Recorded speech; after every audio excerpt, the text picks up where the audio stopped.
Assumption here. The reason you're probably watching this video is A, you got this problem wrong, or B, you're stuck, don't know how to do it, or you're trying to figure out a better, faster way to do it. I don't know. Whatever the reason is, I'm going to try to do this problem a couple of different ways, and let's figure out what works best. So the first thing that I'm doing here is really not the proper way of doing this, but if you get stuck on a problem on the SAT, you want to try to think of all the strategies. You want to try to think of how you can beat the problem, how you can get around the problem. So one of the things that we can do is use the answer choices. The question here is saying how many 2-point questions were on the test. You know that the answer has to be either 10, 20, 30, or 40, right? It's either 10 2-point questions, 20 2-point questions, 30, or 40. So what we're going to do is work with the answer choices. A couple of pieces of information the problem gives me is that there's a total of 80 questions on the test, and the total points is a total of 100 points. So let's pretend, I'm going to pick anything. I want to pick C randomly. Let's pretend as if C was the answer. If C was the answer, that's me implying that there's 30 2-point questions. Keep in mind, there's only two types of questions, either 2-point questions or 1-point questions. So if there's 30 2-point questions, how many 1-point questions must there be? Think about that. Right, there's a total of 80 questions, and if there's 30 2-point questions, that means that there must be 50 1-point questions, because 50 1-point questions and 30 2-point questions, that's a total of 80 questions. But now let's see if the total number of points between those questions adds up to 100. If I have 50 1-point questions, that'll give me 50 points. If I have 30 2-point questions, that'll give me 60 points. And then 60 points and 50 points gives me a total of 110 points. You see the problem there? Problem is, C cannot be my answer, just because I have to have a total of 100 points. Now see how this 110 was higher than that total of 100 points that we were looking for?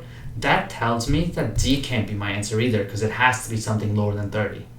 Another little trick that you can use on these tests. So now I'm not going to test out 40. I know it has to be either A or B.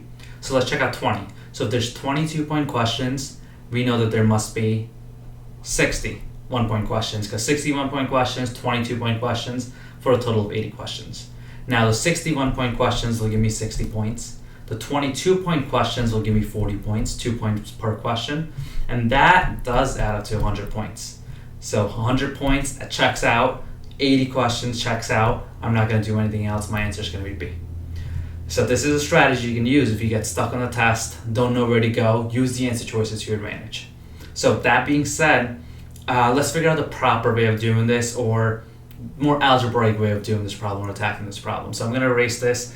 If you're comfortable with this, I would still hold on. I would still hold on and watch for the algebraic method so you know how to do it. But if I'm boring you too much, move on. No, but still stay. Just watch it.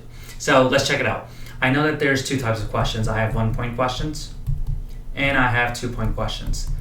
Let's give them variables. So let's call these Y, and let's call these X. Remember, there's a total of 80 questions, right? So I know that the X number of questions here, the Y number of questions here must add up to 80 questions. Now, these questions are all worth 1 point. These questions are all worth 2 points, and we know that the total number of points is 100. So what I have here is a system of equations. Let me rewrite this over here now so we can solve for it. I have X plus Y equals 80, and 1X is really the same thing as X, and I have X plus 2Y equals 100. So I'm going to use elimination to try to solve for this. Remember, elimination is trying to get rid of one of the variables. So one thing that I can do here is just subtract this whole second one out, because remember, X minus X is just 0. That cancels out. Then Y minus 2Y is negative Y. And if you're forgetting Y, think about this way. Y minus 2Y, right? I have 1Y over here. 1 minus 2 is negative 1. So similarly over here, I have negative 1Y. Same thing as negative Y. And then 80 minus 100 is negative 20. Divide both sides by negative. Y will equal 20. Remember, Y was a 2-point questions. The question's asking me how many 2-point questions were on the test. I just figured out my answer, 20.